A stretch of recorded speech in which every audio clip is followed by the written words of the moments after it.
Rwabuhinga nagira ngo muzogu nuguzingamye nteka zona ezirihe zigenderire ku eby'obuhangwa omwihanga ryona. That this fight must be real and non-selective. It must be real and non-selective.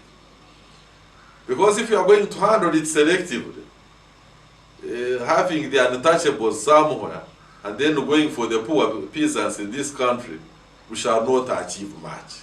Omukwezi kwa mushanju omwaka oguhwire abeebembezi omu rurembo Fort Portal bakeeta ombwito rwabo gwokwatisa omukono gw'amaani ababeire bombekera amaju gaabo hihi n'enkungu z'omugyera ogwa Mpanga. Ekikwekeeto eki kikaba kyebembirwe meya w'orubuga Fort Portal Edison Ashabariyonga Adieri. Omu kwezi kwa kataano omwaka oguhwire gavumenti kurabira omu kitongole kyayo kya National Environment Management Authority NEMA ekateekaho enkora y'okumara emyaka 10 kugikoresa omu kukuuma eby'obuhangwa.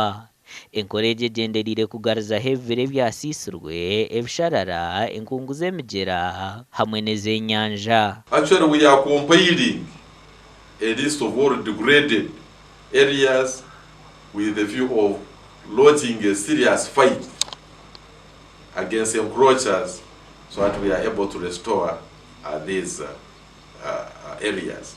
Hano hatutandikire uya tuchayongera kugenda maiso omuntu weno uturasanga ari mukisaru ari mu river bank ataine permission wenda ntujja kukora ngo kutukozire konka baba kugomu kukuuma eby'obuhangwa nibagira ngo ebyona no birabe birumu nibiteebwa omu nkora hakiri enshobi nyingi. So I feel government should change the policy in that all these who are leasing central forest reserves should plant trees that are used for ecological purposes that can stay longer.